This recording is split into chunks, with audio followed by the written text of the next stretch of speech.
So, all right, good afternoon. So my name is Matt Van Fleet, Code Enforcement Field Manager. So the purpose tonight is just to discuss our proposed updates to the Stockton Municipal Code concerning all the street and sidewalk vending, aligning our local regulations with the recent state legislation. So specifically, I'm talking about SB 946 and SB 972. So state laws SB 946 and 972 introduced new regulations, enforcement guidelines, and a new category for vendors called compact mobile food operations, or CMFOs, requiring updates to the Stockton Municipal Code to ensure compliance and clarity. SB 946 came about in 2018 and SB 972 came about in 2022.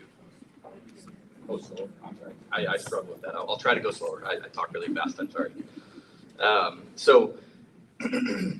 Because of the inability of our municipal code to regulate these vendors at all, because of it not being in compliance with state law, my department was tasked with proposing an ordinance that could regulate these vendors in a way that made sense and was effective.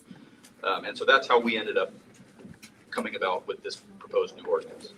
We mirrored it off of other local jurisdictions, mostly Sacramento. That was the one that we took a lot of it from.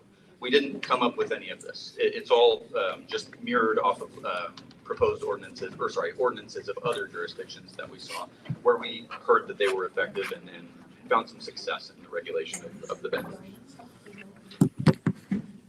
So the key changes that our ordinance would make would be with licensing and permitting. It would allow for a streamlined process for obtaining licenses and permits and reducing barriers for entry for aspiring vendors. So right now, there is no way to be a legal vendor in the city until this code gets, until the code gets changed or a new code gets adopted and gives that ability to become a licensed vendor. It changed some operational standards. It provides clear guidelines for hours of operation, spatial restrictions, and waste management to minimize disruption and maintain public spaces. Specific regulations for compact mobile food operations, recognizing unique needs and ensuring they operate safely and responsibly. It also changes permitted locations, clarifying where vending is allowed, balancing access for vendors with considerations for public space, pedestrian flow, and existing businesses.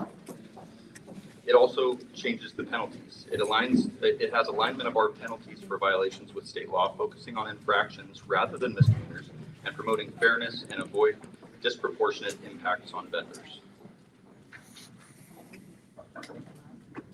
So as to some of the benefits for street vending, it provides entrepreneurship opportunities, particularly for individuals who may face barriers to traditional employment, such as immigrants, minorities, or those with limited access to capital, fostering economic empowerment and diversity. It expands consumer access to a diverse range of goods and services, often at more affordable prices than traditional retail establishments, and increasing consumer choice and affordability, particularly in underserved communities.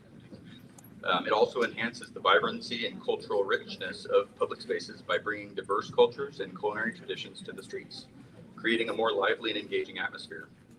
It offers unique culinary experiences and handcrafted items, contributing to the city's cultural identity and attractiveness, potentially boosting tourism and local pride.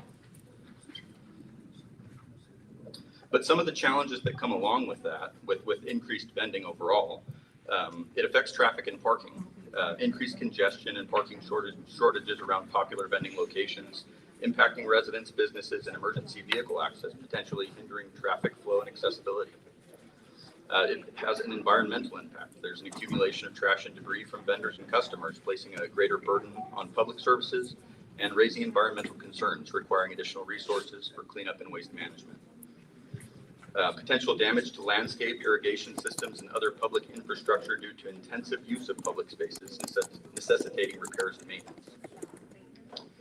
There are also regulatory gaps. Outdated Stockton Municipal Code provisions create ambiguity for vendors and limit the city's ability to effectively manage vending activities, leading to potential conflicts and inconsistencies in enforcement.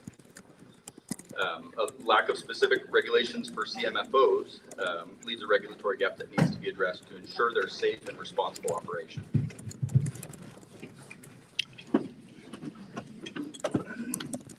So SB 946 prohibited cities from completely banning vending in public parks reorganizing their importance as public spaces for community gathering and economic activity. And that really is the whole reason we're here. Our current municipal code outright bans it. No vending is allowed in the park whatsoever. And so because of that, that particular code section is invalid. It conflicts with state law. And for that reason, we have no way to regulate these vendors whatsoever. So we can't regulate the safety, we can't regulate the density, we can't have any effect on operations with the current code the way it stands now.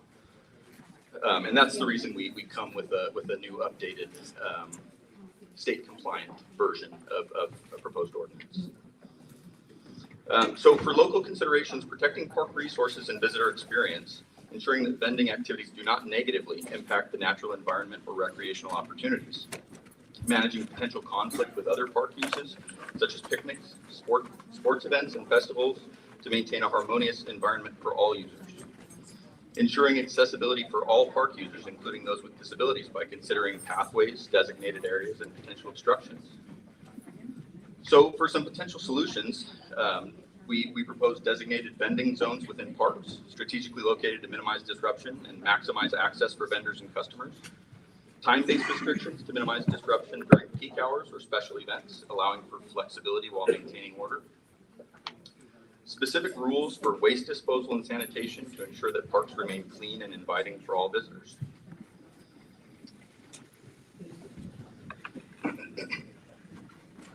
So, as far as compliance with state law, our proposed ordinance ensures consistency with SB 946 and SB 972.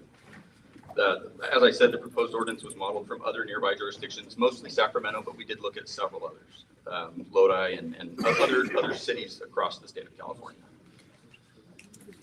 As far as comprehensive guidelines, there are clear rules for vending locations, hours of operations, and spatial restrictions. It addresses waste management, noise control, and protection of public infrastructure. It also establishes specific regulations for compact mobile food operations. Part of the challenge in proposing an ordinance like this is we have to balance the interests of the community as a whole.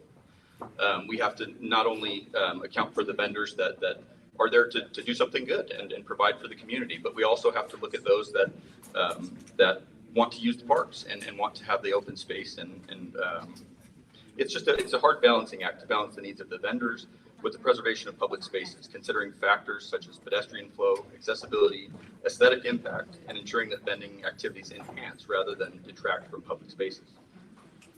As far as public health and safety, this proposed ordinance incorporates provisions related to food preparation, handling, and storage, allowing for greater collaboration between the neighborhood services section, inspectors, and public health officials to address potential health violations, safeguarding public health and consumer safety. For the enforcement, it provides clear and consistent enforcement procedures, focusing on education and cooperation while ensuring compliance with regulation, promoting a collaborative approach between vendors and enforcement officials. This proposed ordinance also does introduce a new fee schedule, and that is to comply largely with state law. Our current fee schedule does not comply with state law when dealing with sidewalk vending, and so new fees had to be proposed that would be in compliance. So it also introduces a fee for violations and for public property use, generating revenue to support enforcement and maintenance efforts ensuring that vendors contribute to the costs associated with their operations. Fees are structured to deter repeat violations and ensure that vendors contribute to the costs associated with their operations, promoting responsible vending practices. So I don't know if everybody's gotten a chance to review the proposed ordinance, but just so you're aware, the proposed public property use fee that we proposed was $60 for a permit, or as part of the permit cost. And that's to go directly into the park system to help with the added maintenance required and the extra maintenance needed at the parks, basically.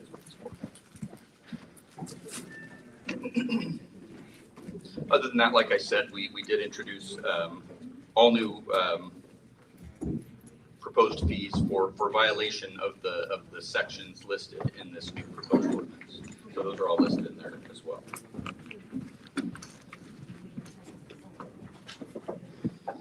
So in conclusion, the proposed ordinance meets the requirements set by state law. Enforcement would continue to be complaint driven, not proactive.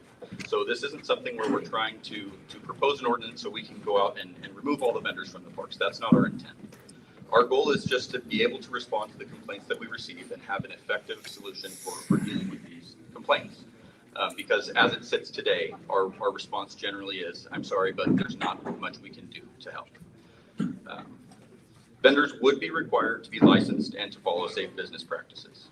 Vendor density would be limited to allow continued access to the use of city parks as intended. And so Omarosa has a couple of things to add to that. So.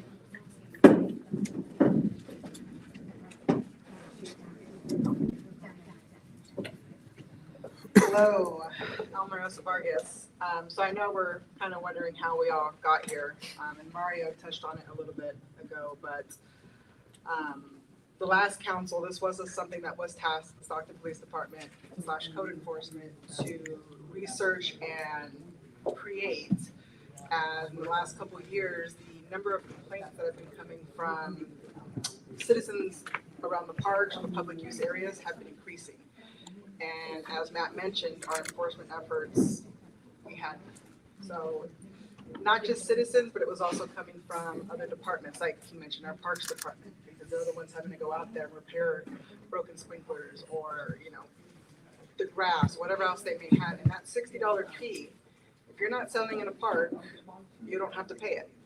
So if you're saying I'm not going to be in any park, you don't have to pay the fee. So just putting that out there. As far as for enforcement goes, I want to make it very clear, code enforcement is not going to be doing this proactively. We are not going to go out looking for any street vendor that's at a park.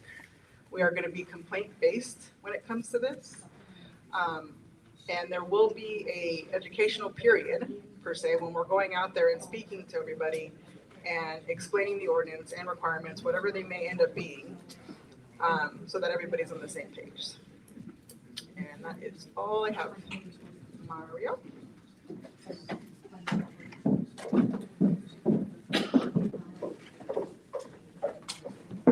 Thank you. So we're going to go into open discussion.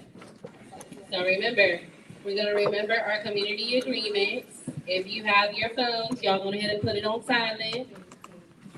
For those that are, again, intimidated or just want to remain anonymous, we're capturing you as well. And we will place your stickies up there. We will also take your comment cards. So we got comment cards coming around if you want to stand up and say what you need to say today. So the first steps we're going to look at is to get this dialogue going. I use a very restorative way of facilitation. I'm not bureaucratic in that way. So I do a SWOT analysis and I look at the strengths. And so one of the things that I heard that was a strength, right, was that we got diversity in food. Can everybody agree with that? We like that. I like getting my turkey jerk chicken on a stick and my sticky rice. Okay? I like it in my tacos and my Doritos and my slushies from the man in the park. But it also supports another strength, what? What did I hear? It supports what? You can yell out. Cleanliness. You want to comment on that? Okay. So I guess there's a misinterpretation out there that vendors aren't clean. Is that wrong? Do you want to say more about that? You can introduce yourself any way you want. Hi, I'm Franny. Well, I said it's wrong because from my experience, every vendor that I've been to, they have their own way of cleaning. They're wearing gloves, they clean every time they cook. They make sure that the sanitation is part of their priority as well. So when someone said, oh, so-and-so's cooked, but did you know what in the back scene of what the vendor is doing to make sure that your food is going to your stomach without getting any of you getting sick. So before you say that, you can go around behind the scene or just watch how they prepare the food. So when you make assumption, what does that say? So please, next time if someone mention anything like that, or you curious, you ask the vendor. Say, hey, can I watch how you prepare? Or can I go see what what you're making? They are very, very friendly because they're all here to survive, just like all of us. Thank you, Queen. Appreciate that. Okay, who has the next input for me? We can't just sit here, it's a town hall, and I'm kicking it old school. So let's go ahead and talk. And please state your name and stand up if you like. Hi, I'm Stripe Levins. I've been going to this park, oh my God, since I was 8. And most of us, I haven't been sick. I don't take any medications unless I have no choice.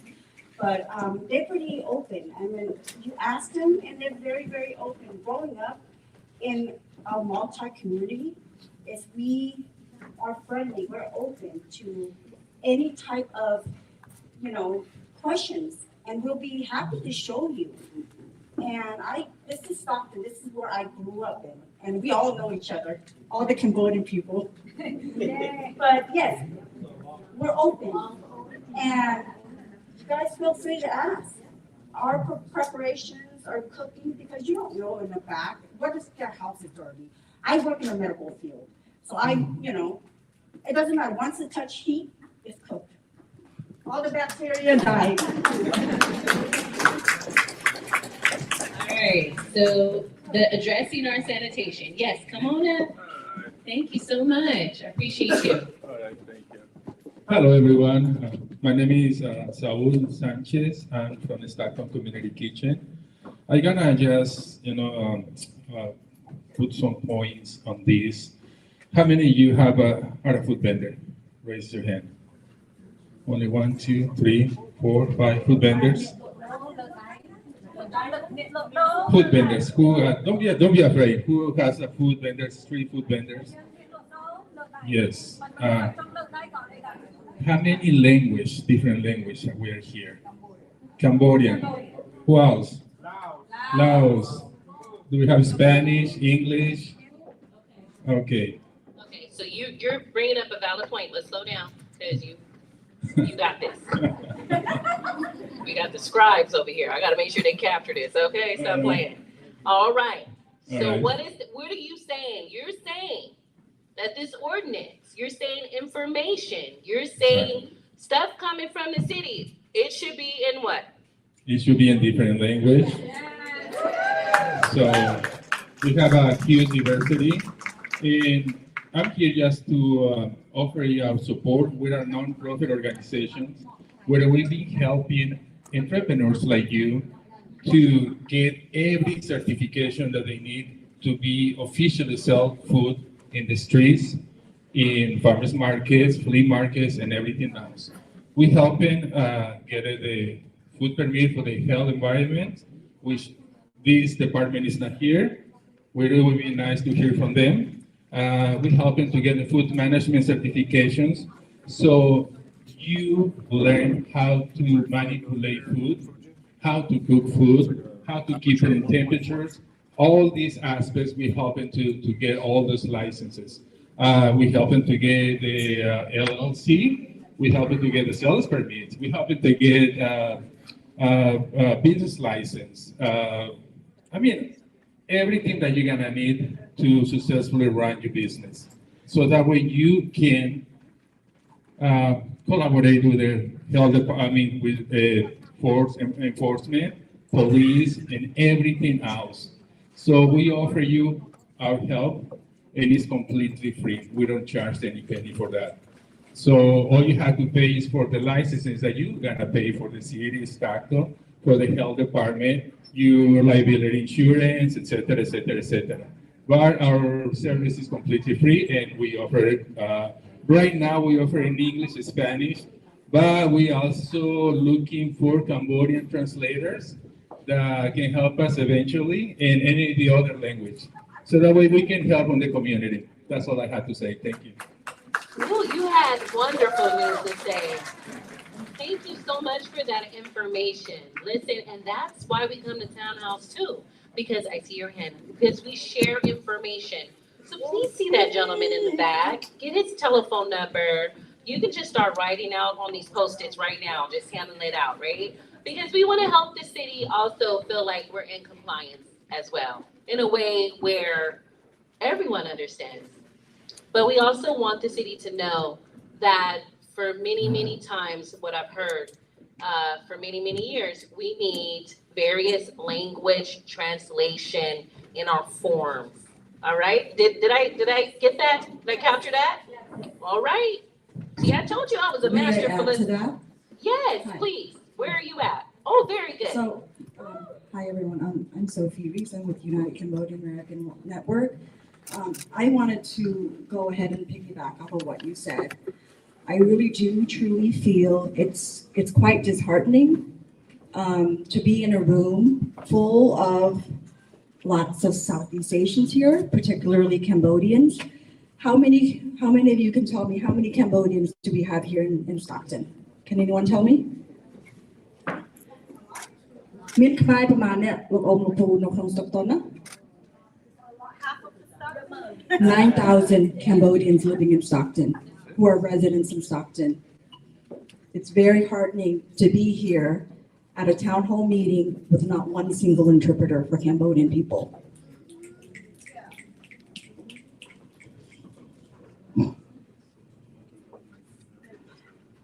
Another thing I want to point out, let's not go ahead and pretend we're not talking about all parks in Stockton. We are targeting two maybe specific parks here in Stockton.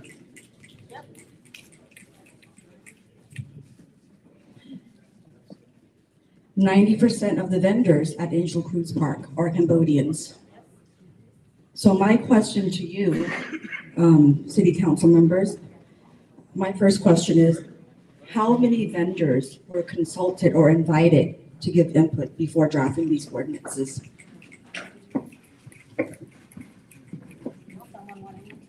Thank you. So before we move forward, it's a town hall. We're not gonna jump past that. She asked the city council member. So do we have a city council member available? Do we have Matthew or Almarosa available? Are you prepared to answer that? Or is that something we need to move towards the May 18th council to ask that question? And maybe you can prepare? What would you like to? Okay. Councilmember Michelle Rodriguez. Padilla, sorry. Padilla, thank you. And my colleague Mario and I had conversed prior to this. And please note, we're not just going to, like you said, rush into this. If we need to have 2, 3, 5 meetings to get this ordinance right, we will. So like I said, like he said, we are not going to rush and make a decision. We want to make sure that we hear everyone's voice and that we connect with everyone and that everyone is a part of building this ordinance because it's your voice that matters. So again, just reiterating what my colleague said, he is going to motion to move this ordinance and we are going to have these talks. But what we really need to see and hear is your feedback. What are your concerns? What do you need from the city? What do we need to do for you? How would this ordinance affect you? I know our neighborhood services went over, just the fee being in the park, talking about locations, about trash, about safety, cleanliness. What do you need for the city to do for you? What do you see in that ordinance that could be a challenge? So we need that information from you so that we can develop an ordinance where we all have equity in the ordinance. So I hope that answers your question. Thank you, Councilwoman Padilla. And just to really add specifically to your question, and thank you for highlighting the number of folks that we have here in this community. And I'll be honest, the reality is we had about a week to organize this. We could have been more intentional to get more folks. I made the graphic. I said translators will be present. We asked our city staff to get as many folks from different languages to be here. But you're right, that translator from that particular language is missing. But as we have more town halls, we want to be more intentional with bringing the right translators to these conversations. So again, we try to work very quickly, and from the last council meeting to the one ahead, to have the town hall with as many translators as we can. But again, I know it doesn't fully answer what you brought to this conversation, but know that in future town halls, that is going to be something that we will be intentional with. So I appreciate that insight. Thank you. Thank you. And remember, it's a new dais. We're at the 90-day mark. They really need to figure out who the population is. And it's great that the population is in the room. Come on, y'all, clap it up. Y'all came out and they heard y'all. So we got to look forward to change. We have our next commenter. Hello, everybody. My name is Sanikna. My question is for the Council of Stockton. I've been going to Angel Cruz Park for a very long time, as long as I can remember, back in 2006. What I noticed is that out of all the parks in Stockton, Angel Cruz Park is the only park that I noticed that does not have a restroom for the public. That's one of my main concerns, because I would know that the vendors, customers would walk to like the store down the block just to use the restroom. And I'm just wondering, out of all the parks, why isn't there a restroom available for access? That's one of my concerns. Thank you. And I think it's a valid concern. When we talk about the investment of our communities, we talk about having things that all parks have. That's the ability to feel safe in our parks, have that park activation piece, being inside of our parks with food, with family, because that's part of our culture. So thank you for bringing that in this space. It will be captured in the way that maybe we can hand it off to Public Works or bring it up back to the City Council. You can speak on the mic and stand up if you can. So I noticed that, yeah, because another issue is I noticed that Pinella Park, they also got a new playground, and like a park like Valverde Park, they have access to a restroom. But yeah, that's one of my main concerns. Thank you for addressing that. The city has spent millions and millions of dollars investing in our parks and renovating. We're putting Exelus in a lot of the parks, which are the secure bathrooms. And you have a new city council member in that district. And what I always like to say, if we don't hear it or you don't say we don't know, unfortunately, I don't know the process in which parks are picked with regards to renovation and putting in the bathrooms. But I also sit at the parks, sit on the Parks and Rec committee, so I will definitely address that with them at the next committee meeting. Thank you. Thank you so much. We have, please state your name. Hi, everyone. Alyssa Leva. I just have a lengthy grievance and a few questions. Firstly, I'm glad that you're making the motion to put this on the agenda. My understanding, it was supposed to go back to the Legislative Environmental Committee after the March 14th meeting, but it was rushed to last council meeting. Sometimes a lot of things are rushed, so everybody watched city council meetings. The main concern, one of them, aesthetic impact. What aesthetic impact? Why are we listening to residents who already have a bias towards our communities? Unfortunately, our vendors were called ghetto by a commissioner here in this room. With the rise of contention for marginalized communities being superimposed by regulations such as these, I give concern for the education piece as community leaders to report these hate crimes, because my concern is these residents with the bias will then target people that they don't find in compliance. Secondly, if our low-income communities are dependent on their business as is, Why are we using their money to fund code enforcement when police already have 75% of the budget and want 80% soon? When they already have the majority of the county budget, when every single jurisdiction is pushing for more policing, why are we charging our low-income communities to fund code enforcement? Thank you. Thank you so much. So valid points, very concise. They are capturing that information. I don't know who I'm getting back as feedback, but if you have a actual microphone, at the bottom of the microphone, you could just shut it off for me. That would be awesome. We can try to control some of this feedback. We're still in open dialogue, right? This is a safe space. I'm gonna make sure as a master facilitator, everyone's voice is heard and everyone feels safe. You may come this way. We have a streaming family that needs to see you as well. Please come towards the center when you wanna make public comment. Hi, my name is Aguila. I don't have a question at the moment, but I do want to make a request if we could recount all of the people that already came in and see what languages they might need assistance in if they do or not, just so we can have a recount of what translators we do have available. Shay, thank you for that. That was an excellent thing. So sister, if you would just wait one moment. So we identified languages that we need, right? In the forms, in the documentation with the city. If they are supposed to be going forth with this ordinance, right? That's an issue. Translation services being in the room. Can everyone in this moment understand me? I know your translator for Cambodian has stood up. Do you want to translate on the mic?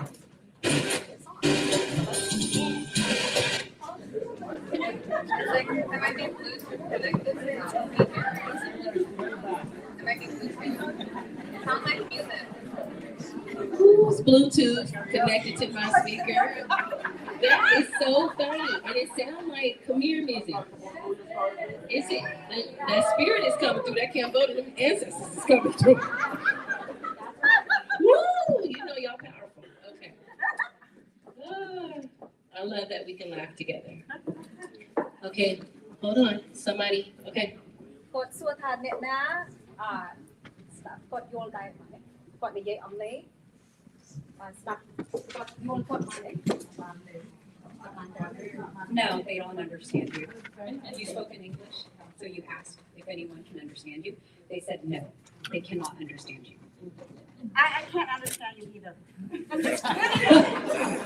Well, I speak in English, thank you, and that's demonstrating why we are needing Cambodian translators in spaces when we know it's going to be affecting you.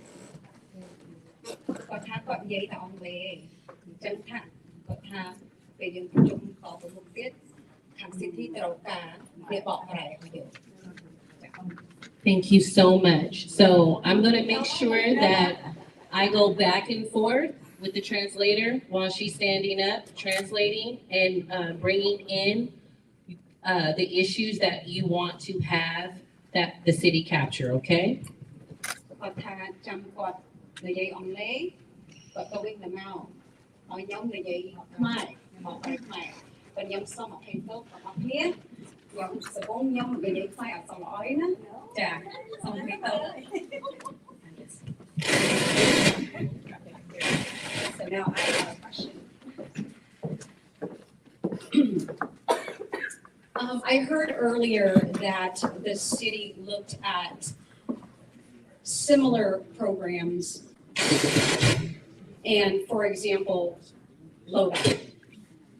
And I'm just saying, Lodi is a completely different demographics than Stockton.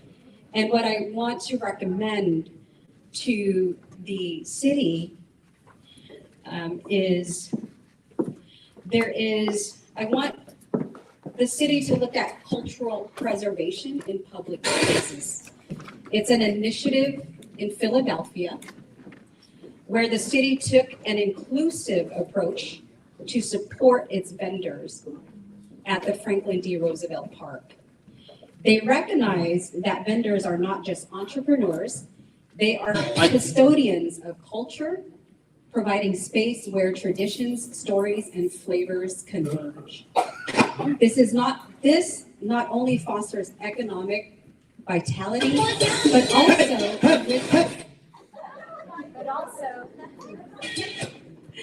but also enriches the community's cultural tapestry. So Angel Cruz Park here in Stockton stands as a symbol testament.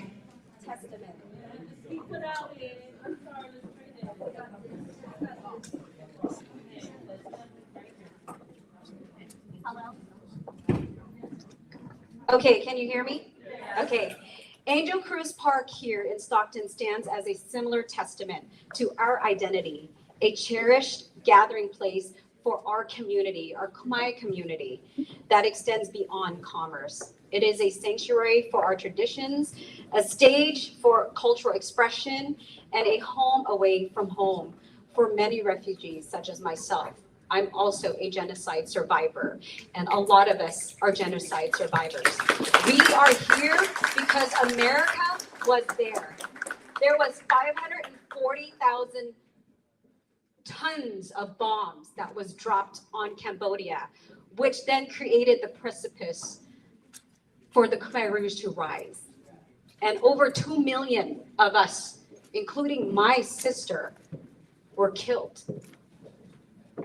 So we are here. Work with us, okay?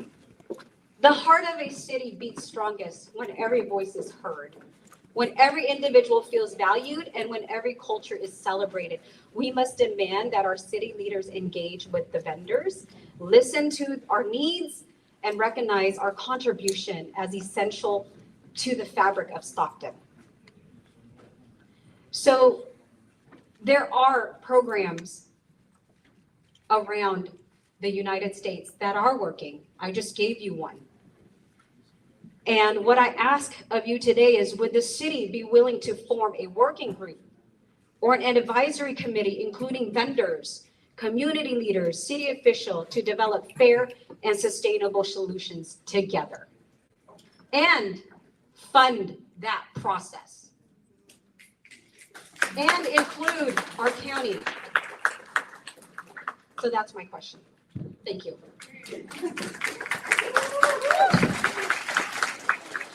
It's some passion, it's some fire, and some advocacy. I love it. And so, city staff, did we capture those things? Did we capture the name of the ordinance or the movement that they got in the other city? I see your hand. Okay, in Philadelphia, we captured that. We captured the 3 objectives on wanting to work together versus just setting something for the community. What was the 3rd one? Listen to the vendor needs and what you all are wanting. And it sounds like you all want a shared cost. Oh, funded, okay. City stops, okay. They said funded. All right, so that's something that they have to look at, right? Okay. All right, I know I had somebody over here first, and then I'll come to you, okay? Okay, so let's stand up and let's get in the microphone. I'm sorry. Okay. If I understood you right, you presented a question and both of you, Councilwoman Padilla, right?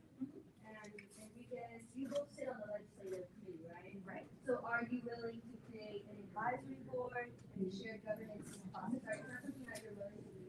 So the question is, and again, this is for family members that are streaming, and this is also for family members that are hard of hearing and our interpretations. Let me repeat the question. The question was geared towards City Stockton's official council people on who could or are you willing to meet with vendors to get that feedback to create a shared ordinance agreement. Is that what I'm hearing? Okay, so we'll have council come up.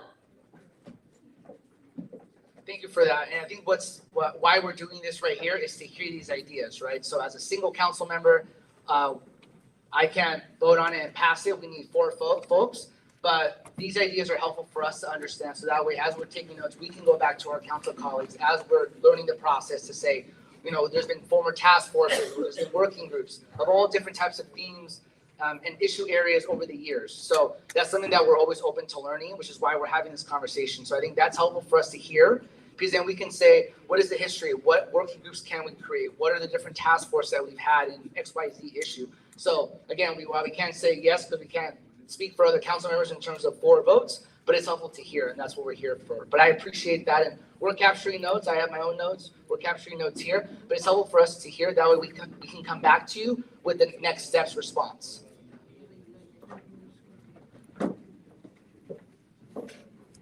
Okay, I'm gonna keep checking in with our interpreters to make sure that we're very clear and everyone is informed. I have a comment here. Please come on up. Thank you. So my name is Mauricio Diaz. So quick, just want to say a bunch of statements. So who here has difficulty parking at Angel Cruz Park? Not really? Okay, some people don't. And the reason why is because people don't park wherever they want. We find a space where we can ensure that the parking is able to be, available. So one of the things why I say that is because they were saying, a lot of people were complaining that like, well, they just, the traffic and this, and they're just like cars park whenever they want. That's not true. We make sure that we don't obstruct, no driveway. We make sure that the parking spot is available, and we make sure that the fire line is not covered. We can all agree on that, right? Another thing is me, myself, my mother, and me, we're not necessarily street vendors, but we did have a food business. Groceries are already expensive, as we already know. And our beautiful vendors are already providing us with a fair price. Now imagine if they themselves have to pay these fees, what will happen? The prices of the food will go up. And we can all agree that they're barely making a living. So why are we gonna sit there and not just that, but why criminalize them? Why are we criminalizing our vendors? If you're really for the city of Stockton and for culture and for community, why are these vendors being criminalized by the fee schedule? That is absurd. That's not cool, right? And then the canopy shading thing. Why are they not allowed? I'm sorry, I don't want to be standing in the hot sun. Come on now. We already know Stockton is hottest. These are elders. Our elders are standing in the heat. Come on now, y'all. Now, the open fire situation. I've never heard a big tragic fire happen at a park. Right? Can we all agree? And I for sure don't want no soggy lumpia. I want a fresh lumpia. I want a fresh beef stick. I want a fresh chicken stick. If anything, I'll create more bacteria by letting it sit down. I'll be in that ass. So let's support our street vendors. Let's help them. And here's my thing. Why was Angel Cruz the target? When I saw the news, they didn't say street vendors. They say Angel Cruz Park. We all saw that. So if Stockton is really for the people, they will be here to create culture, diversity, and then most of our vendors already created connection with the residents. We already know what spot we want to go to. And we go. And we get our boosted. So let's help our street vendors. Let's stop BSing. And let's create something where it's beneficial for them. Thank you. Look at our young people rising up. Oh, I'm so proud of you guys. Listen, very articulate. So those point of references were the general complaints that we're hearing from people probably opposing. Those will be at the council. So those are things that the council is going to capture. Our councilwoman pulled me to the side and just wanted me to remind you all that inside of the park is a $60 annual fee only, right? That's what she was saying. $60 for the entire year to street vend, okay? I need you to come up here into the microphone. And I had someone here first, and so if you could just have a seat here for one moment. We got some characters, I love it. me again. I'm Franny Kasem, Cambodian immigrant, and marriage genocide survivor. So I will support anyone. It doesn't matter what immigrant countries they came from, because why? We like, oh, America is an opportunity and all that stuff. But when we get here, what opportunity?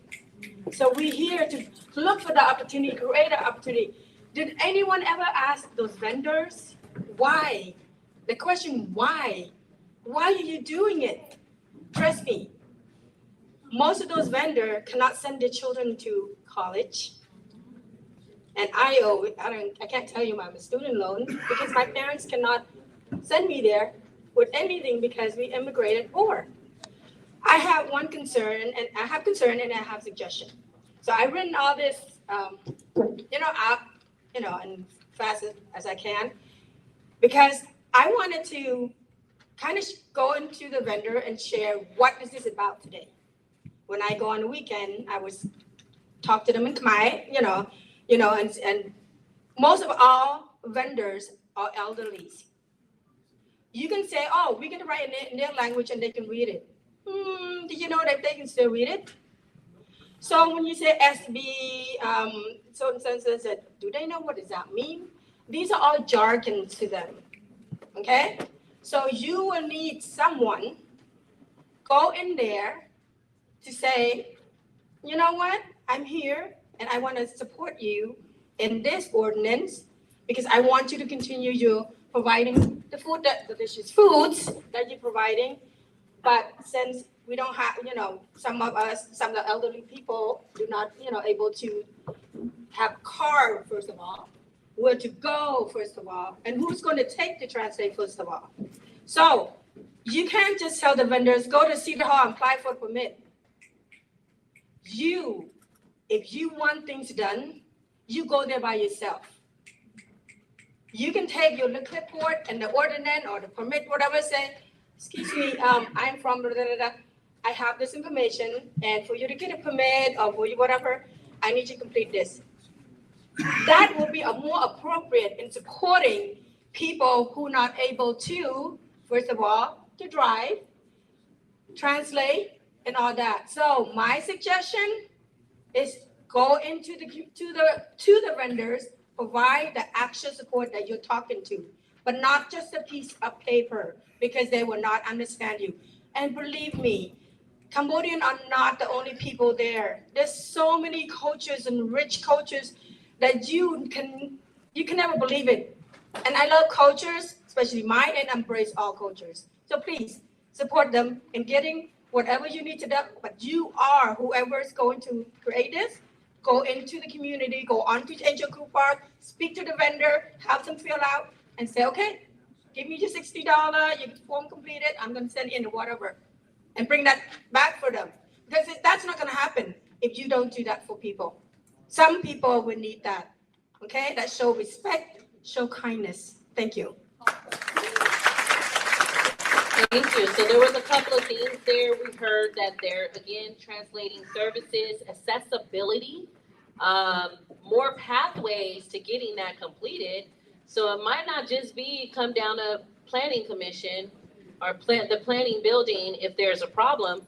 Maybe we can use advocates or community-based organizations like our brother in the back who says that they actually help with that. And so we heard a lot that we need help connecting. Did I get all of that? All right. Hi, I hope y'all doing good today. My name is Mundo. I'm a local artist around here, and a lot of the time, when we throw shows in the city, we work a lot with food vendors. We're around a lot of people who hold these things together, and the conversations is always going circulating around. And the biggest thing that comes up is that we're held back a lot by regulations, and it all dives deep. It's deep-rooted in systematic oppression. And you see it a lot through our own family members, but just the community in general. And, all the people I talk about, from the people I be around, we really try to hold space and create a place where the people who live here are truly thriving and are able to live the life they can. You know, they're not just surviving, they're able to experience and be happy and enjoy the things that are around. But most of the time, that's not the truth. And we get caught up in a lot of things like there's just these barriers here. And I think it's really important that we really start to shine a light more onto the civilians, their voices, and we're really able to, you know, grow from that.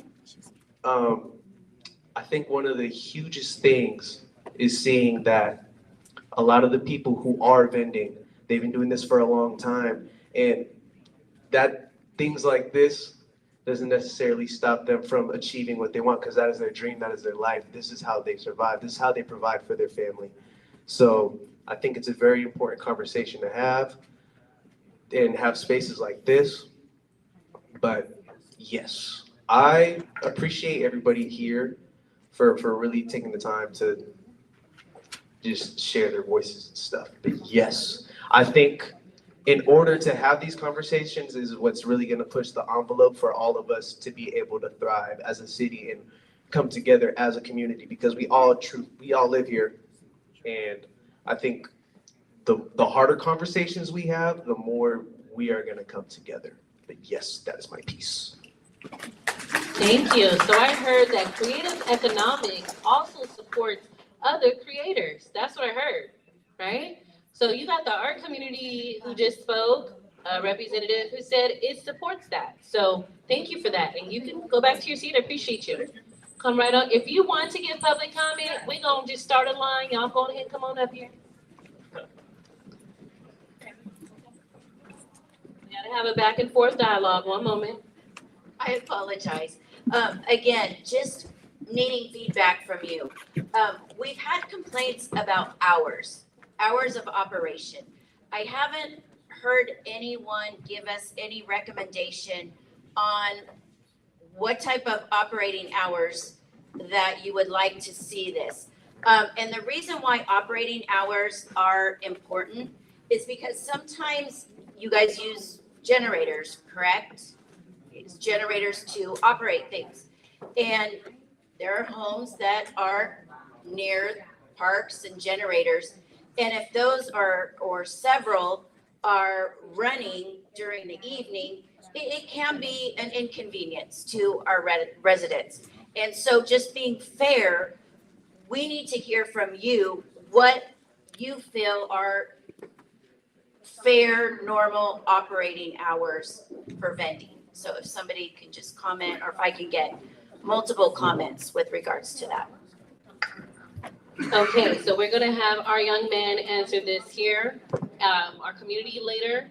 Remember, the stickies are going around. I have helpers here. So if you wanna write down an idea, or you wanna lift up maybe a 10 to 10 p.m., whatever the case may be, put some specific dates there. They're capturing it as well. Hi, everybody. My name is Lynn Povese, and I'm one of the partners of the business House of Laos. And I am here to represent the people of Indian Park because we have a long history with that place, and it's so near and dear to my heart.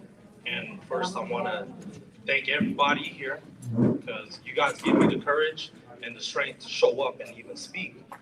So I felt compelled to come to share my voice because our people needs people to speak for them. And just like my older sisters speaking for our uncles and aunts, because that's what we are a community. So when you come by Angel Cruz Park, and everybody's your family. That's your older sister, that's your older brother, that's your auntie, that's your uncle.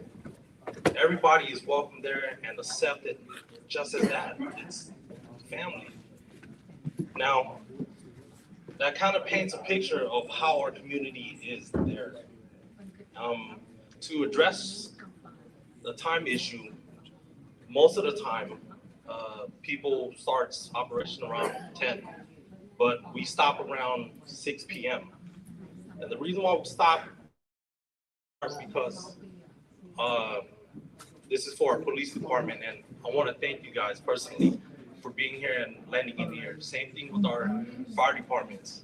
And I want to be clear that, man, we're not here to fight against you. We're not here to point fingers. As a matter of fact, man, we are here standing beside you. I'm not higher, I'm not lower. I'm right beside you. And I need your help. We need your help. And I feel that we can get somewhere. And we're almost halfway there because traveling where I had the privilege to travel overseas, different cities. And oftentimes when I come back and I look back into our city, I realize like the first question would be, man, how come we can't have that there? But I'm telling you right now, we have that. We're halfway there, but I need your guys' help. I'm asking for it. And I'm more than willing to work with you. I'm on your team. We're all on your team. I feel that way. You know, I'm just speaking for myself too. But another question, that $60 per year, that seems pretty reasonable. That's just my opinion. But my other concern is with the health code as far as preparing food and stuff. You guys did bring up storage, preparation, so on and so on. Now, with preparation and storage, that also comes with additional costs, right? Such as freezers and stuff like that.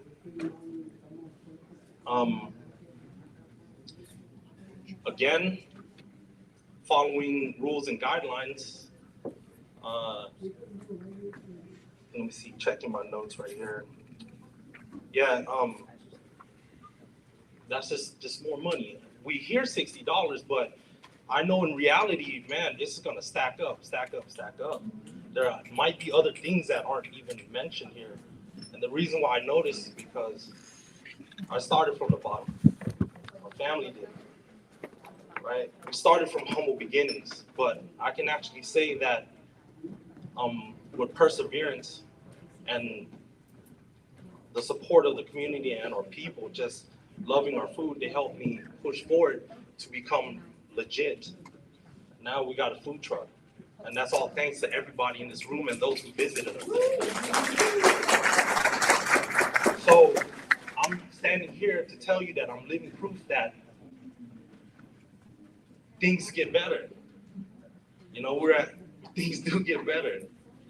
And that's why I had to pull up and show up and share my voice. Parking. People don't have an issue finding parking, although I do understand that people from out of city, when they come and pay us a visit, man, they're already so excited. But again, you know, parking, people come and go, but you know, they're sometimes parked in certain places that they're not supposed to. But my recommendation, maybe if we can get some funding and actually put out maybe A-frames or cones. Yep. Orange cones would probably help. Maybe get some tow guys out there too, because if they're not gonna listen, well, you know, yeah, you know, there you go. We're helping each other out. Somebody's getting money. Hey, I'm just being real. Right? What else is there?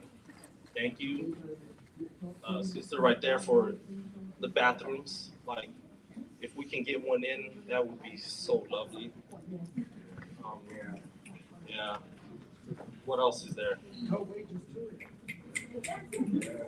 Yeah, the main concerns are if we do get these permits, will it stop maybe the environmental agency pulling up and saying, hey, your chicken's not under ice, and so on and so on. So even though we have a permit, like, will that even protect us from just like doing what we normally do? And I understand that it is a public safety thing, but I want to tell you right now that the people who come and eat already know the risk, and they're perfectly fine with that because we just love it. I mean, it doesn't stop me from. I'm sorry. Go ahead. That's okay. You know what? At the Black funerals, we come up and we do like this. Because we tell them 2 minutes. You know, they be talking. That's okay. You passionate. I have to share share the mic, but let's summarize what he said, because he's an advocate and he's a business owner here. Come on, somebody. It's creating commerce. That's what I heard. Did you hear that? It's creating people from outside of Stockton to come into Stockton, right? And experience the culture. In 2021, we were the most diverse city. Okay, we're gonna go next to you. Thank you, brother, for bringing that into the space and being courageous, wherever he disappeared to. Okay? He just wanted to address some of his. Okay, very good. So let's come up here in the mic. Again, people are hard of hearing.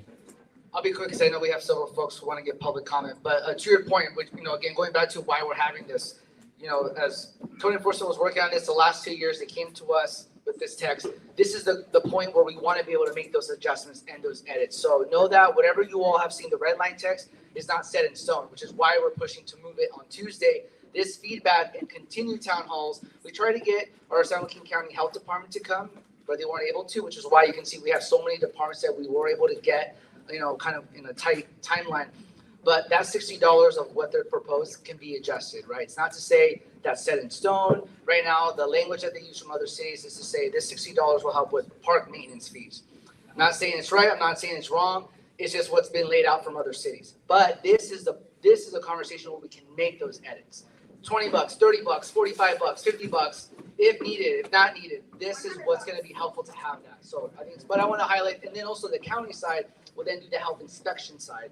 So the city of Stockton, anyone they do business with would be business licensing side. It could be vendors, it could be other entities, and then the county will step in and they do the health inspection aspect. Also on that, I wanted to propose that maybe we can have some type of like a reasonable structure, especially when it comes with, storing food and so on and so on.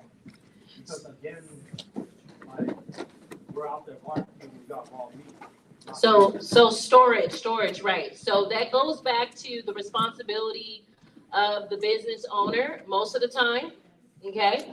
But it sounds like the Economic Development Department needs to be called into this situation.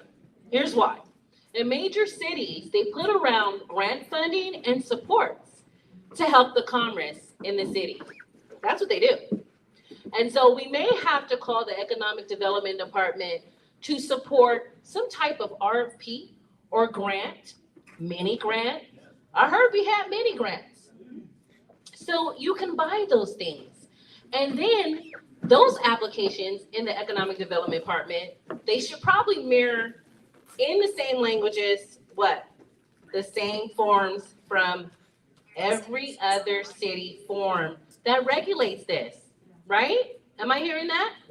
To have a consensus across the board. Now, where are we at? Let's do a time check. 7:31. Ooh, we right on time. I'm so proud of y'all. Come on, clap it up.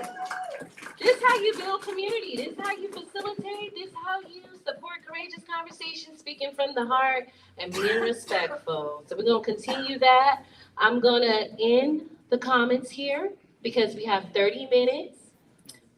5, 10, 15, 20, 25, 30. Okay. We're going to do like we do at the Baptist church. 3 minutes, please. Thank you. As you all know, I'm Soraya Blevins. I'm going for what Bong said, having interpreter. I'm also a certified interpreter for medical. And sorry, I can't go going back to what you said, I would recommend that the city could provide, make a desk where, have people line up, because most of our elderly does not know how to drive and doesn't speak language. Have an interpreter there, fill out the form, submit it, here's the fee, here's the application, and go. They don't have to find a ride and get an interpreter. It's hard. And because I want to do what our history is, I've been here, I grew up here. This is all I know, Angel Cruz. I work 24/7, sometimes 12 hours, 15 hours. And I don't want to cook my traditional food. It takes a long time to prepare. So I usually go and grab and go home. Right. And as a single mother, as a sole provider for my children and my household, it's hard to kind of get him to soccer game, it's not easy. So for me, it's like going to join my culture. On a weekend, on my day off, when I have a day off, I go there and I sit, I talk with elderly people and make up jokes, and it's just like that's our culture, and it brings me to back where we all come together. And yes, I am the first generation to the United States, and we have to make things work. Yes. You did good. You did good. So we're gonna go to our next one again, culture, right? Having a space for it to thrive. Hello, everyone. My name is Elisa. Many of you probably know me or not. I used to own Alyssa Kitchen downtown. I used to be, a business owner myself, and I know how hard it is to do the business. Honestly, as a business owner myself, you go to work 7 in the morning, just 7 days straight, and you get home 8 p.m. And is it worth it?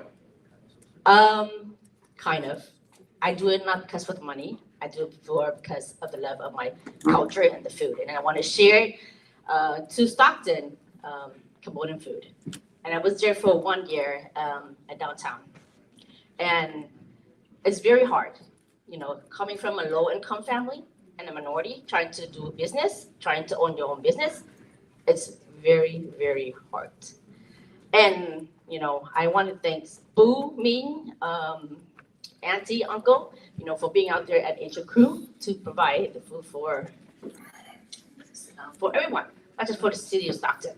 I see people from Long Beach, from Oakland, from San Francisco, from Sacramento, all over come to Angel Crew Parks for the beef sticks, for the papaya salad, for sticky rice, for the food, for the chocolate, any food, diversity food, and I'm out there to support the vendors myself because, I came to Stockton when I was 7 years old. So right now I'm 48. So Stockton is my hometown. And I want my kids, to have a place to go, to visit so they can know more about Cambodian food and diversity here in Stockton. We're not leaving. This is our home, And I'm very happy that we had this meeting because, I'm happy to come and support not just Khmer people, for all the vendors, for all the diversity culture, Laos, Khmer, Mexican, all diversity here in Stockton, California. I want to say a lot, but I want to kind of keep it short. I hope you guys don't close down Angel Cruz Park because it's community, It's been there for 40 years longer. The lady I interviewed last time, she started, I think, about 83, and I came to the United States 84 before I even, come here. So I truly hope that we work together, City Council and City of Stockton, and hope to make this work out. Yes. Yes. And I'm pretty sure all of us here willing, to help With that process. So again, historical value from the community that it serves, culture as well, making sure we capture that. My name is Fonzo. So in the last year or so, I kind of turned into a street vendor myself. So I don't sell food or anything like that, but it's like I kind of felt like without knowing what was going on, this had go back to your country vibes, do it the right way vibes. They're taking our job vibes, but I didn't want to think it was something else. Maybe something happened, there was a huge fire, people were getting murdered in the park or something crazy. And then you guys got to it, and then you said, oh, there's people complaining, and to the level that complaints go to take away people's livelihoods is crazy. And you got to think, my son, he's 13. I coach kids, 13, 14. They're complaining. And I got to choose, am I going to take action or not? And I tell them, I'm like, man, quit being a crybaby. quit being a crybaby. And it sounds like there's someone that's kind of made a fuss because there's advocacy for street vendors and advocacy against it. So the police officers here, code enforcement, I would not want to be in your shoes because you got to make decisions, council members, decisions all the time.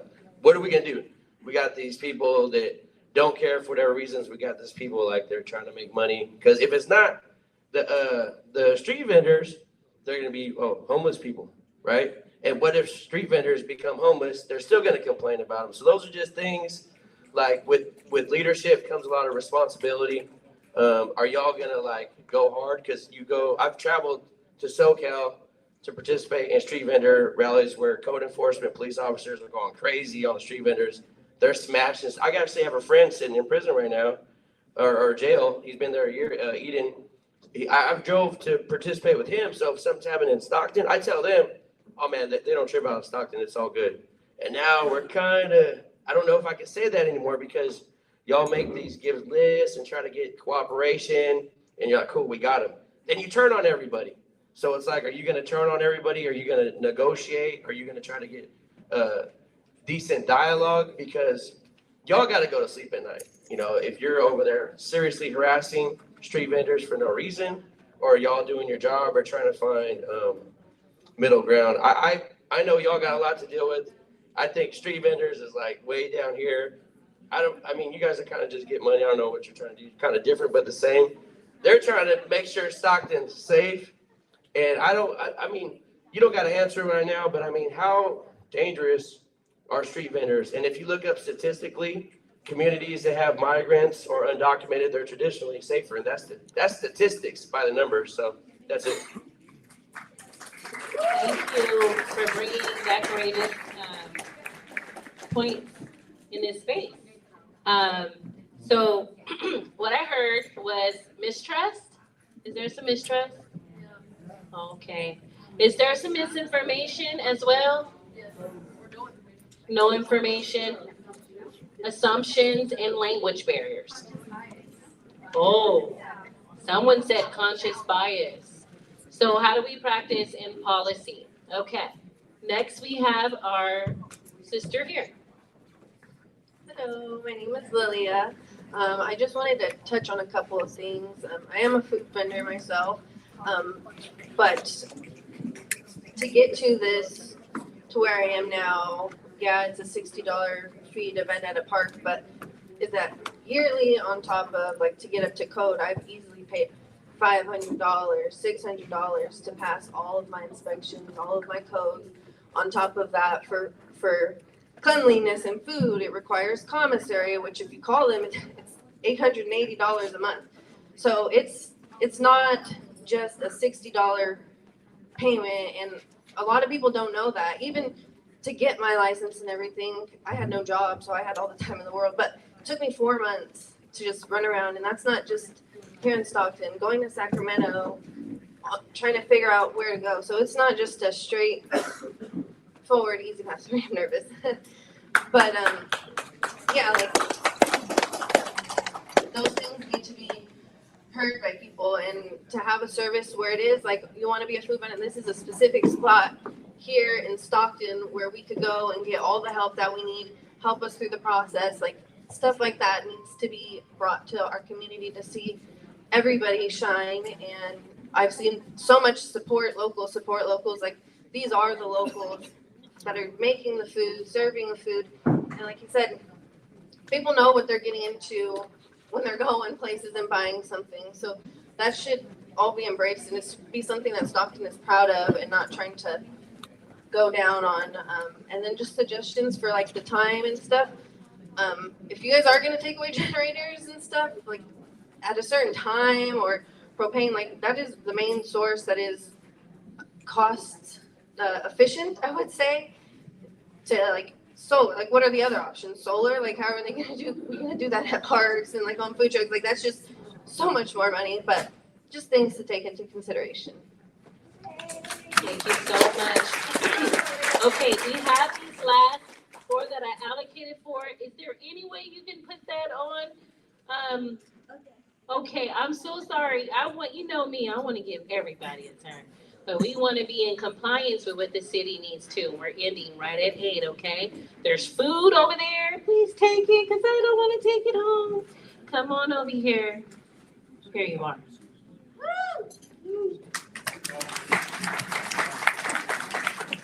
Hi, everybody. My name is Jalen, and I'm with the organization EMAC, which stands for Empowering Marginalized Asian Communities. We are the only organization in Stockton and in the Central Valley that does this work for Southeast Asian immigrants and refugees, specifically those formerly incarcerated or fighting against ICE. And this is, you done pissed off a lot of people. I'm gonna keep it Stockton. I'm gonna be real. So I might sound a bit passionate, but I think that cultural sensitivity is the bare minimum, even if we want that. I also want culturally relevant services. I want culturally relevant healing. I want cultural everything, okay? And this April marked 50 years since the end of the American War in Vietnam, the secret war in Laos, and the beginning of the Khmer Rouge. And Stockton, as many people have said, it has a large Khmer population, and there is no recognition or culturally relevant services for this population. And when I think about Angel Cruz Park, because that is the topic of discussion, the last thing I'm tripping about is parking. When I see people at the park, and I'm like, okay, it's cracking today, and that's a good thing. And I'm gonna say this, like, I wanna ask the city, when you say aesthetic pleasure, what do you mean, like aesthetic to who? When you say like, okay, we can make these vending zones and we could put like these little disruption regulations, what does disruption mean? And I'm from South Stockton, a historically redline community, so like we know these things and we've learned from history, the history of the city. And when you say like, oh, it's only gonna be $60, oh, it's only gonna be a few processes, is that gonna be in Khmer? Is it gonna be in Lao? Like, or are you gonna rely on the kids to translate it when we've been translating stuff like since we were 5? Like, what is it gonna be? 80% of the budget going to the police when this was the most diverse city in the US? Like, don't use us for the clout or just to flex us without actually giving us the services and the things that we deserve. No. And lastly, I will say, and we will be there again at the city council meeting, if this ordinance gets passed, well, let's say, it's either no ordinance or you work with us, people directly from the communities and the vendors, or nothing. And if this ordinance passes or if we try to find loopholes, it will be embarrassing. Embarrassing. Because like many people from the Southeast Asian community have said, this isn't just a place for people from Stockton. One time I was at Angel Cruz Park, I saw a little girl and I was like, why are you not at school? And she was like, oh, I'm from Lowell, Massachusetts. And I'm like, this is literally a cultural hub that you are targeting, and we are listening.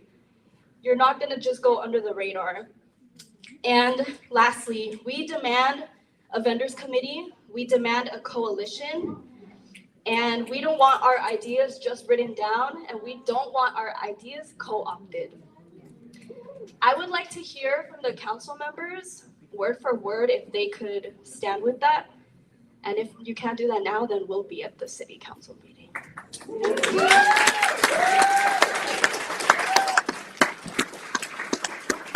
Thank you, my sister. So did you want us to did you want to get that now, or do you want to come to the city council meeting? Okay, so I don't think they're prepared. They already said that they would have to take all this information back. So let them capture it. It's a process. It is a city charter. They have processes. I'm gonna read what I have in my hand because I'm always gonna be fair when I do these type of facilitations. Why now? Why are you attacking the Angel Cruz Park community now? They have been here for so long and not once has it hurt the Stockton community. From an anonymous contributor. Have you ever been to Angel Cruz Park? Talked and listened to the people who are supportive of Angel Cruz Park? Why are you just listening to complaints rather than the positive notions? Have the city truly talked to the street vendors of Stockton? was, where was the listening sessions before, during March 14th? From what I am aware, community organizers had to let street vendors know. Okay. Would the city like to reply?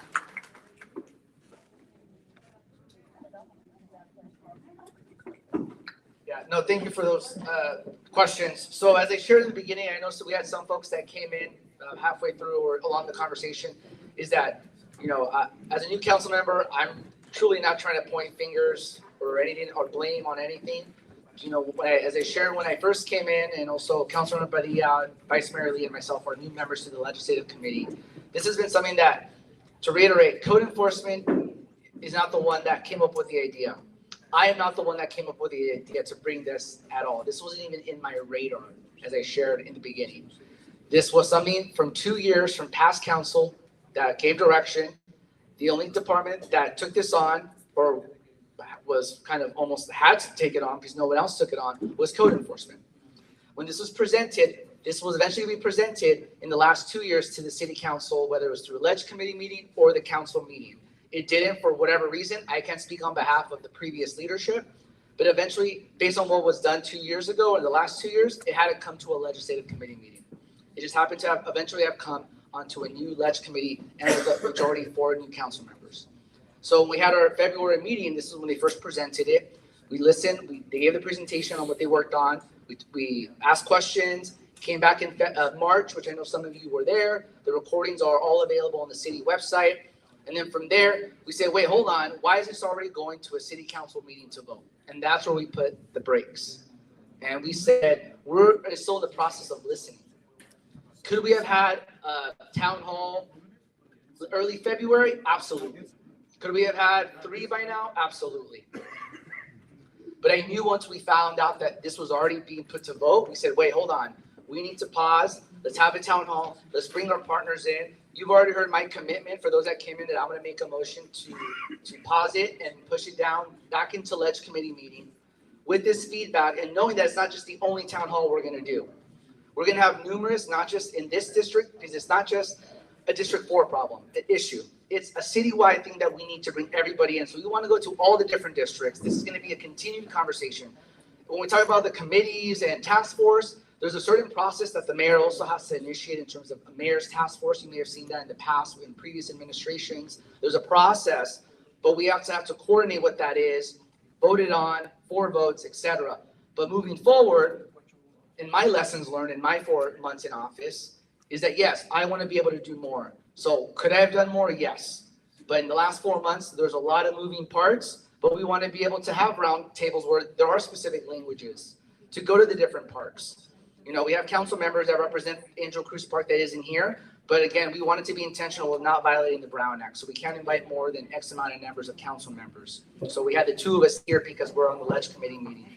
We will have several more of these, and you have my word on it. We're going to have several town halls.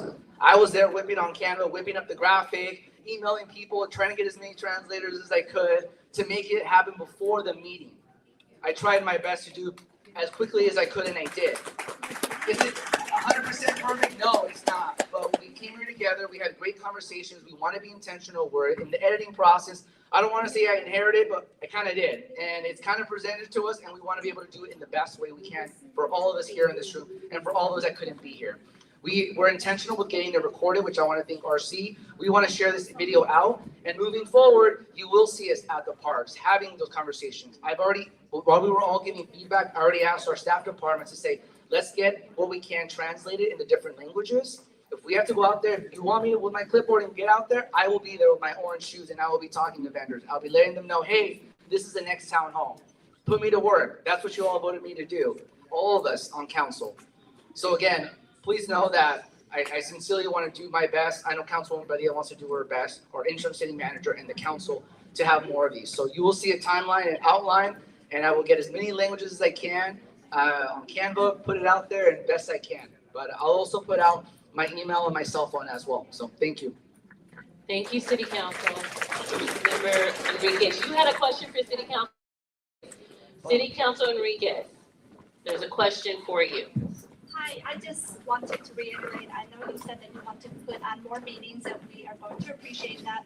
But I do want to refocus on the Angel Cruise because I want you guys to all know, Angel Cruise is the only park across the entire United States that Cambodians come to, literally.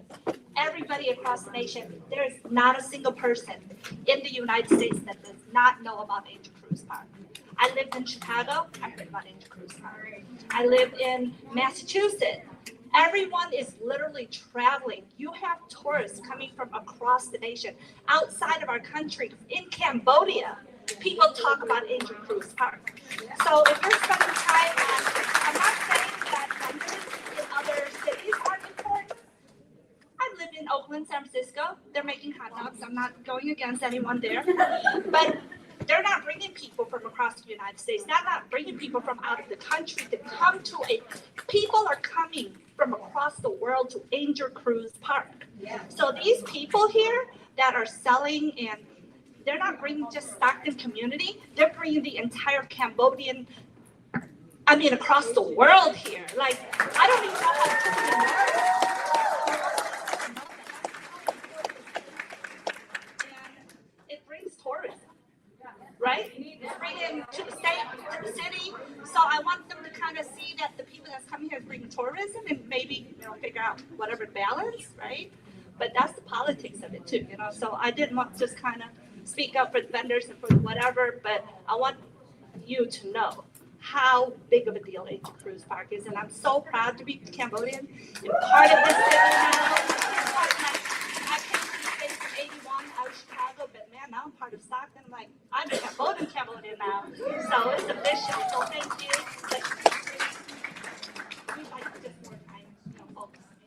Thank you so much for that cultural support and the history behind it.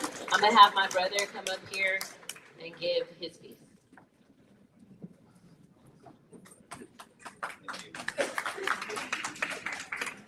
My name is Jose Hernandez. I work with the Interfaith Movement for Human Integrity. Our community or our organization basically believes that every human is sacred. I'm gonna tell you from my experience of being in Angel Cruise Park, I feel super welcome. I feel comfortable. I feel safe, and basically it's something I look forward to seeing on a daily basis, because like as people have shared, it's bringing community together, basically. So,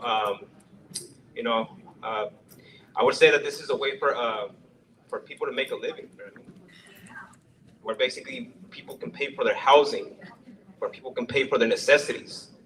We need opportunities for our people instead of preventing these opportunities where it can lead to struggles such as living in the streets. Basically, what I'm really asking for is basically love over fear of going without.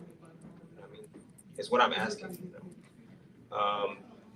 So yeah, just basically to me, just seeing this beautiful community come together, I would say is something that we need to continuously promote, and continuously encourage. And I stand with our street vendors. I really do, because all I felt was love there. Honestly, I felt a lot of love. And I come from a Hispanic heritage or origin, and I feel welcome at them. So I look forward to seeing this more and more and more. So thank y'all for everybody for standing here. Basically, this is to support our street vendors. Thank you. Thank you so much. And next we have our next speaker. Thank you. Yes. First off, I just want to say thank you to the City Council for giving us an issue that has allowed us to rally and join forces across different ethnic lines. We see Latinos, we see coming together with Asians, with South Asian people, with poor white folks. And it is a beautiful and refreshing moment in Stockton's history. So thank you for giving us something to unite on. Let me get my speech out real quick. Shout out to the fact that there are over 1,000 signees to a petition that was started and rounded by community members here in Stockton. The people are with the vendors, not code enforcement. Good evening, brothers and sisters of Stockton. Let me aim to be concise. I'm here because, again, of a call from community to show up and speak out in solidarity with our 209 vendors across racial and ethnic lines. Mario, I am your constituent. My abuela died in your district and I was brought home from the hospital to your district when you were running your campaign. I shook your hand and I showed you the respect and admiration that I expect you to have for our communities. Today, I ask you now, as the son of immigrant parents, as the person who we wanted to champion as our progressive voice on the council, I ask you, which side are you on? District 6, all citizens of Stockton are people who have survived, most citizens from Stockton are people who have survived generations of violence and poverty, and redlining and police harassment and mass incarceration and genocide and eminent domain and asthma and pollutions that cause cancer. Truly everything bad that bad policy could possibly create in this country. So I ask the two of you now, as policymakers today, what will your legacy be? Will you continue to invest in the same strategies that have failed again and again and again and only brought more people to death and prison? Or will you finally have the courage to say no and give social services for the people more than just a measly 20%? And that is not an ideological take. It is a reasonable and timely and economically efficient way to deal with the perils of our city with our city's finite resources. Are you with me? Look around the room real quick. For the people who are here today, even those of you who come with an opinion that disagrees with mine, I'd like to remind us that we have more in common than we think. We shouldn't be fighting and disrespecting each other, but instead joining together and creating coalitions. We should be teaching one another our histories, and for those of you whose ancestors have benefited from the historic racist policies of the past in Stockton, I ask you to have the courage to humble yourselves and learn. If you would take a second to face the horrors of history, perhaps then you would be a bit more empathetic and willing to allow a new generation with fresh and creative ideas to lead. For too long, it has only been those of power and wealth who have called the shots in this city. And where has that landed us? I promise you, we have your best interests at heart as well. When all of us thrive, we all thrive. When all of us suffer, we all do. We are all deeply interconnected. If the pandemic taught us anything, we all struggle to make ends meet. Why not work together? Because for so long, constantly attacking each other has achieved nothing. I lost my spot.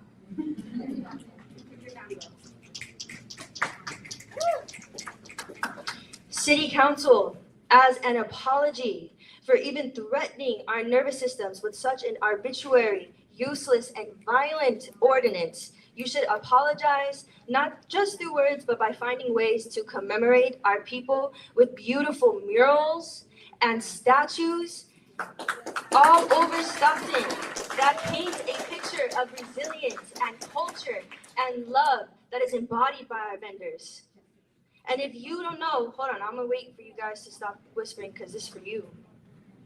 If you don't know the histories that explain why and how these lovely people ended up at our park and in our city to preserve and share their culture, then maybe you ought to start there before you try to police them. I won't even get into how insulting it is that you made this town hall in conjunction with the city department that works with ICE. If you invested in the communities that they aim to threaten with these ordinances, if you gave them a fraction of what you give those guys, perhaps then we wouldn't have more prisons than we do colleges in San Joaquin Valley. It is all connected, so please do the right thing. Scrap this ordinance. You already said you will not vote to pass this. That's great. Go back to the drawing board and respectfully include the vendors in this policy-making process. May this be your legacy. Thank you. All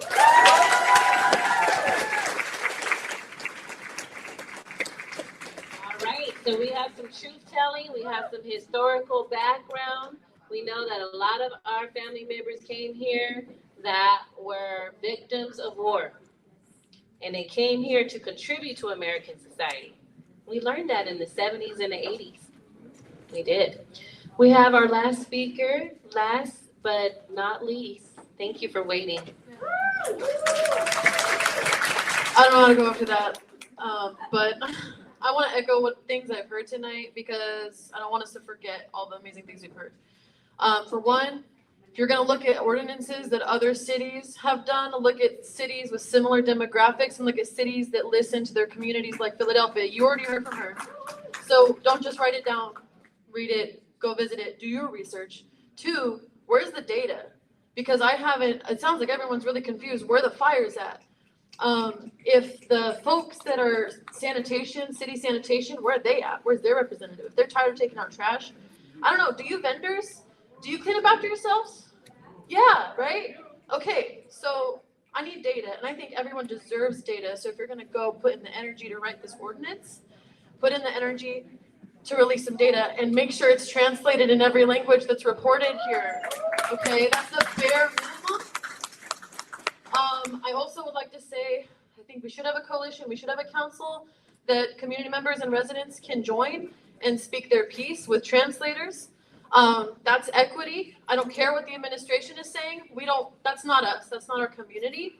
And there should be checks and balances. I think Omarosa said that it's going to be a complaint basis.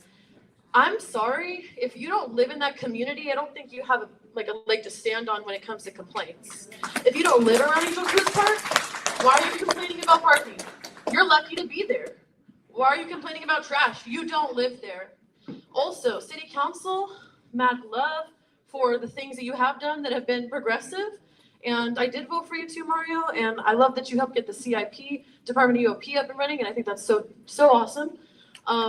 But let's make sure your side of the street is clean before you come for us. And that means get your bathrooms up and running at Angel Cruz. Why does Victory have these? Why does all of these, low-key gentrified neighborhoods have these bathrooms, but these parks and people of color don't have access to restrooms? And don't say it's homeless people or crazy people. That's stigmatizing language. If you're gonna say crazy people or drug addicts, let's offer them some resources. Let's stop using that, by the way. Can we stop calling people crazy and drug addicts and have compassion for people? Thanks. And then lastly, because I'm hella activated now, but I think that we need to have more of these, and we shouldn't wait until we're slapped with an ordinance. We should try to just stay in touch. There should be some sort of network online, some message board, something that isn't policed. And there should be liaisons that go out to those parks that are either funded, like you said, through advocate community organizations or not, and they should have translators available because you're right. Just because you can speak a language doesn't mean you can read it. A paper is not enough. And that's all I have to say. Thank you guys for being here. You guys are amazing. Don't vote for this. Scrap it. Restart. All right, you all did a wonderful job. Come on, clap it up. The young people came out. Y'all were well informed. Our seniors came out. Our loved ones on all sides of the spectrum of culture in Stockton came out. And I'm going to represent the soul food. I hope somebody can make some collard greens. Jerk chicken and some collard greens. Okay. Some peas and beans. Okay, don't let me get started. Thank you guys for coming in. And so I'm going to bring up our council member, Mario Enriquez, to close this out. You guys did wonderful. Please visit our table at RSSC. We work with a lot of CBOs. And if you guys want to start that coalition, we're all about that, right? So I want to openly thank Council Member Mario Enriquez because he came to me personally and he said, you have cultural competency training. This is a culturally sensitive issue and we need somebody who can handle the room. And so he was thinking about y'all because he came and got me. And you know, I'm the neighborhood auntie. So I love you guys. Thank you. Come meet us in the back. Mr. Enriquez. Truly, everyone, thank you for being here. Thank you for sharing all your ideas, your concerns, except everything above the list. We captured everything. We want to be intentional. And like I said earlier, I'm going to have several more of these. I want you to hold me accountable. And for those that said that voted for me, thank you. The conversation continues. Hold me accountable. We're going to look at everything and know that we will continue more of these, and we're going to do the best that we can to promote all the town halls. So if you want one in 2-3 weeks, let's plan it. If you want to do it in a certain location, let's do it. Let's make it happen. I'm going to put my cell over here on the side. Please, I give it to some folks already. Please follow up with me and let's plan something. If there are people that aren't here, let me know. But I want to thank you all for being here. This is what the city council wants to do. We want to work. We work for you. So again, I appreciate you all. Have a good rest of your night. And please come up to me if you have any questions or contact information. Thank you all. Thank you.